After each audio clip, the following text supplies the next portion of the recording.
but Sandeep Tandon is our market master today. He's founder and chief investment officer at Quant Mutual Fund. And of course, he needs no introduction. He's a 30-year veteran in the markets. He's now, of course, built a mutual fund business, which is sizable over the last 3 years or so. AUM of almost 60,000 crores now. Sandeep, it's a pleasure having you with us here on CNBC-TV18. Thanks very much for your time. We spoke exactly a month back in an extensive way, but we just want to talk to you today about a few themes. First on the mind, of course, is what's happening in the entire PSU space, Sandeep. You've been an early backer of many PSU stocks, PSU banks, railways, defense, but you're also someone who's very nimble and fast in moving in and out of things. You have a new PSU fund. The NFO, I think, is closing today for subscription. So just talk to us about your thinking in this space and, what are the top bets where you are live with positions in the PSU space, because it's a wide area with lots of sort of sectors and exposures. Go on.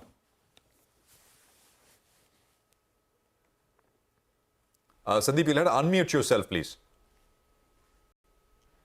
Yeah, Prashant, my mistake. Okay. So, Prashant, as I have explained you earlier, that I'm bullish for a decadal call for the value as a thesis. Okay. And PSU, obviously, theme fits the bill for that. Okay. Now, let's look at something has changed, that I've been talking about for a while. Okay. And market is not willing to accept that change, and it is a very human phenomena because something which has not performed for nearly 2 decades, okay, or last 15 years, something has not delivered, and last 10, 12 months, they give a decisive move. So people talk about is just catching up. So the mistake which people make, whether this is just a pullback sort of thing or catching up trade, or this is something has changed. We believe that something has changed from India perspective. And given the scale and size the PSU companies have, I think it's a very meaningful change which is happening. Look at from the governance perspective, the governance levels are far, far superior which had in these companies. If you look at the capital allocation, which has been a very biggest concern in the public sector stocks for a while and is there for many decades. And a lot of people have worried about the political aspect also, if the misuse happen. Okay. Now you look at in last 10 years or last 5 years and last 3 years particularly. Okay. I'm observing these things. Initially, we also thought, so let's play this as a value thesis because it fits the bill. It's a part of value. Then in last 6 months, we realized that something radically has changed the way we look at PSU. Multiple data points when we look from our perception analytics are endorsing that this move is not a very short-lived or medium-term view. This move have more legs, okay? And it could be a decisive move from a longer-term perspective. That's the way we thought of launching the PSU fund. A lot of people have raised this point. They have already rallied. Now you're launching, so you're known for market timing. So whether are we coming at the peak of the cycle? We got such mails from retail investors, distributors, okay? The only point I say is if something big is change or is changing, and if we are able to identify that big change, then I will like to participate in that big up move rather than saying that this could be a temporary or medium-term top. But I always say that if you are in a decisive bull run, which is the case in value as a thesis or PSU as a thesis, then definitely no moves will going to be linear. You will see sharp correction and sharp pullbacks, okay, and which we have saw very recently because yes, they were overheated. Some of the junk also within PSU basket has rallied significantly. So it's a bound to have those healthy correction, and again they have come back. So let's look at purely from a behavior perspective. Majority of the market participants still deny this thing, okay. For them, PSU is a negative territory list. They don't participate. They have not participated for decades. So why suddenly they will have to change their mindset? That's point number one. And second thing, even somebody participates, okay? Because people participate with a compulsion of underperformance. Just to avoid underperformance, people participate because it tests their patience. And when any reaction happens, then these people react first because it is like for us, it's an erosion in the profits because we were very early. But if somebody has bought at the peak of the cycle or when they're moving up now, buying and participating now, it's a loss in their capital. So the treatment is very different. For us, is a loss in the profit, and for somebody is a loss in the capital. Then he or her reaction will be very different. So largely, I think it's a thesis which I believe has more legs. Okay, so Sandeep, but you have a fund now. So you're basically saying that you're collecting money and you're saying, I'm going to buy PSU stocks here from where they are and make you money, make money for you, right? So that's what Yeah, you're that's saying correct. with that fund. Yeah. So hence the Correct. question: where will you make the maximum money in this space now, PSU space? So I tell you, our focus will be the large PSU companies, okay? Because we have seen extraordinary euphoria or hype getting built around low float companies or smaller companies where the moves have been very, very ridiculous, if I have to say that. But our focus will be the large PSU. I think they are still relatively very cheap. Relative, I'm again using the word, if you look at an absolute basis, they also have multiplied, but relative to the market, relative to the benchmark, relative to the particular sector, they are still very attractive. So larger PSU themes, whether you talk about OMC, whether you talk about metals, whether you talk about mining, okay, whether you talk about PSU banks, those are the areas which we look at, including railways also. So it's a theme which you have to play, but we like to play a bigger theme, bigger companies, bigger large market cap companies rather than buying for a very low float companies. Okay, so you said OMCs, metal, mining and PSU banks, the larger names in that PSU basket. The two other Yeah. pockets, one you briefly discussed, defense and railways, right? You've seen massive moves here. Do you think if someone's missed the bus in these two spaces, is it still not too late to get in? See, if you really ask me defense as a theme and railway also, if you really talk about for us, manufacturing is a larger thesis. We say it's a decadal call for a manufacturing thing, and obviously defense fits that bill perfectly. But the challenge is that they have rallied a lot. Okay, earnings are yet to come. All these companies have rallied purely on the order book position. So we have to understand up to what extent the upside is priced in or up to what extent is spending. My personal assessment is that up to large extent is being priced in, and hence they will also move, but that ferocious move we have seen will not be there. So maybe they will stagnate, consolidate when we wait for earnings. So I'm not saying that they will fall and correct sharply. Okay, smaller correction or brief correction, what we saw recently can happen, but the upside could get capped in these names. Okay, where the larger thesis of PSU which you're talking about, which is still a very attractive, where fairly liquid names. Those are the names I think money will shift. And I always believe that this year retail participation is good and will remain equally strong. What I expect that FDI and FPI could be record participation come in the 2024 calendar year 2024 I'm talking about, because we have seen the signs of nervous global investor who has participated in China not made money. So there's an urgency to shift money. And that's the reason whenever fall will happen very sharp, you will see a lot of money will be attracted towards Indian markets. Okay, all right. Hi, Sandeep. Good to see you. And Sandeep, just hold on to that thought. Just want to highlight what's being flashed at the bottom of your screen. You have Muthoot Finance. They mentioned in their con call that they're trimming back their guidance. I think earlier they were talking about 15 to around 20%, and now they are putting it at around 15%. So because of that, I think the stock, after opening up well in the green, it's come off a little bit. Currently, it's moving to the low point of the day. There's a guidance cut with regard to their loan growth forecast that they had given earlier. So it explains why that stock has come up. But Sandeep, good to have you on the show. And, something that the street has really been focusing is on how you've got into these PSU metal stocks at the right time. You have got into some of these at a third of their prices. But at current reckoning, how do you, justify that? I'm talking about stocks like Hindustan Copper, Nalco. They're still trading at very, very hefty valuations. So you got in early, but at current reckoning, do you still think that they're a buy? We are holding Hindustan Copper for nearly 3 years now. Okay, and obviously we have added even last year also. See, Nigel, the point which I want to highlight that we are a macro house and we were able to spot that trend very early. So right from beginning 2023, I have been talking about metals as a theme. If you go back and 1 year back also in our portfolio, you realize we have built a very large exposure. And every forum I have talked about, don't start linking metals as a sentiment linkages with the China market or the dollar index. Okay, and this is the mistake which a lot of people did.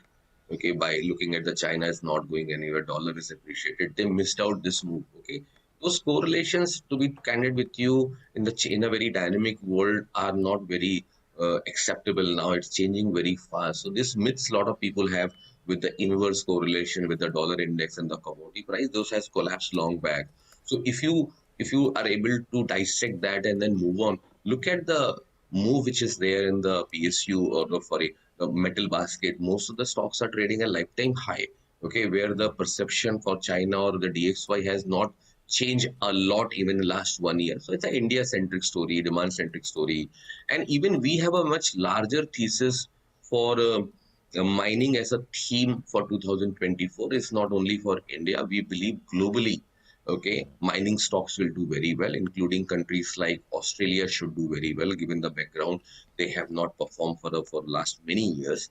I think whether you talk about lithium-related thing or Australian mining companies, coal company, I think this year, that's what our predictive analytic thesis is, that this year belongs to mining. And obviously, if you have a combination of PSU and mining, then becomes a deadly combination that PSUs are doing well, minings are doing well. PSU mining becomes by default the best choice. So it's a much larger call, much larger thesis. Global shortage, people are now talking about copper will be more visible in 2026-27.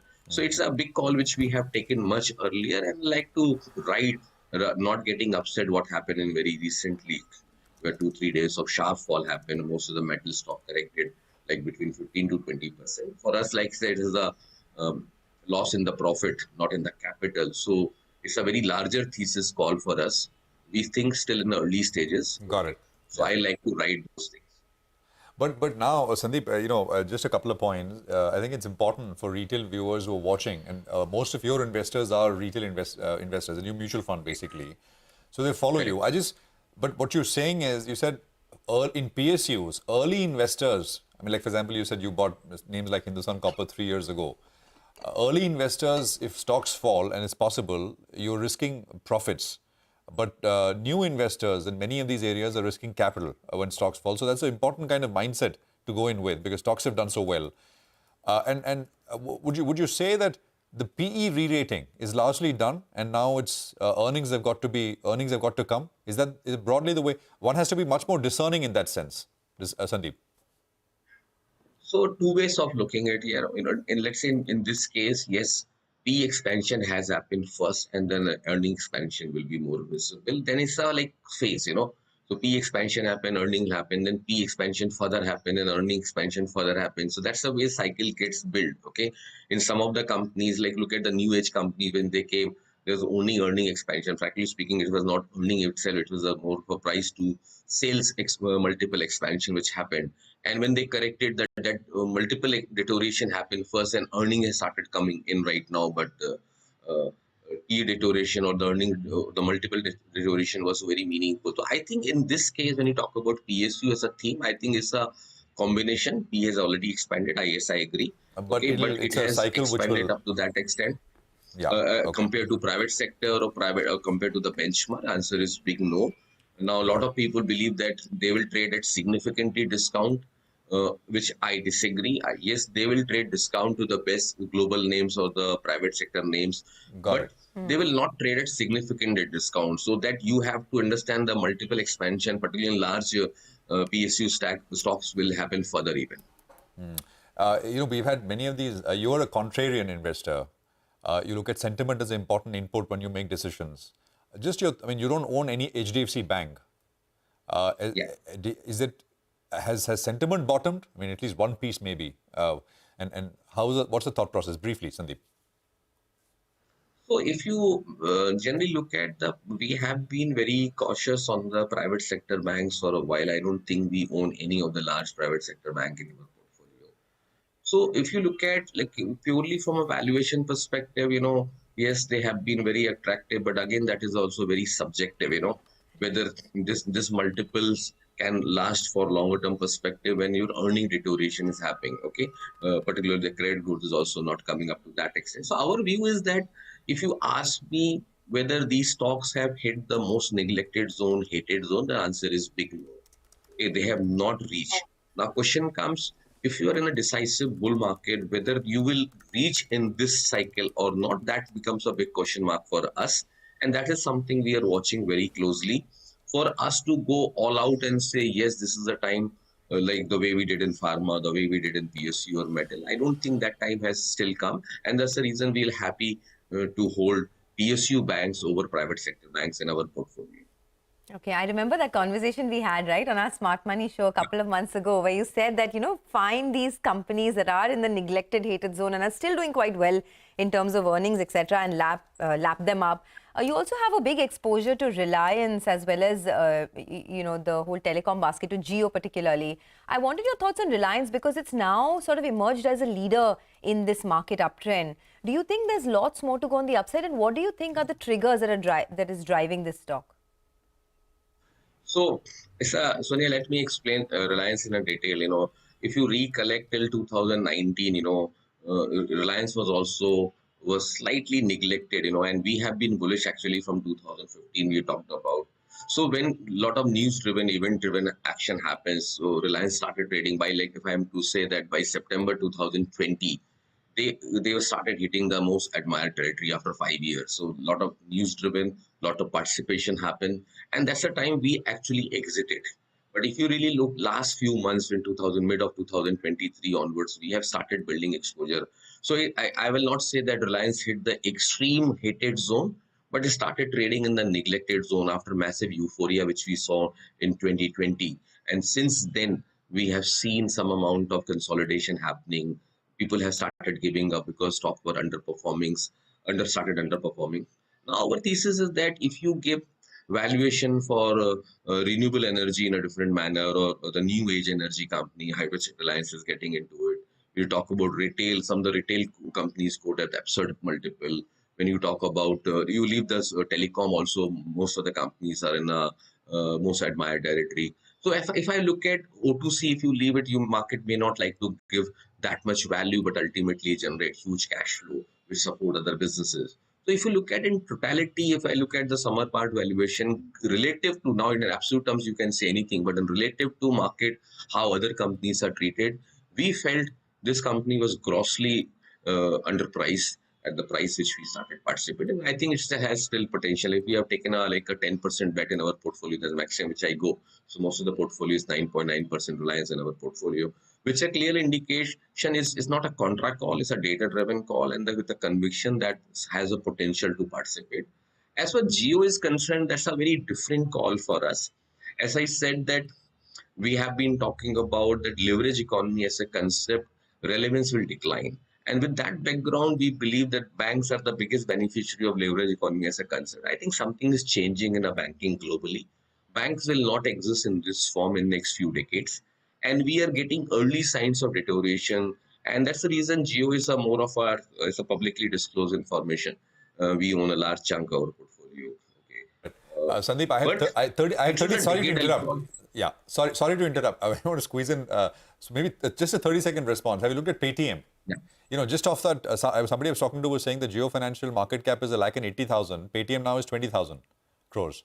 Have you looked at Paytm at all? No. No, initially we didn't participate when the IPO happened. We recently, few months back, we did participate and we exited also.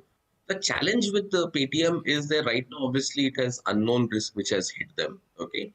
But I have to look at so if you ask me Paytm as a concept, yes, I don't find too much problems at the current levels, but there's a regulatory risk which is there. Okay. And this is the stock which is grossly over-owned by private equity. So, and they are exiting at every level. So that's the supply keeps on happening in these stocks. But I think without commenting on individual name, I think as a concept of this whole space of payment gateway or DigiBank as a concept, because I believe digital banking will be the new reality much earlier than what people are thinking. And so Jio fits the bill from a larger thesis in that manner. So it's a much larger call. It's not a few quarters call also. We are taking a strategic call in that company from a longer term. That's the reason we sold all the NBFC and converted into Jio in our portfolio. All right, Sandeep, we'll leave it there. Thank you very much for joining us. It's a pleasure. Great conversation as always here on CNBC TV18. Thank you very much. And hope to have you back soon again.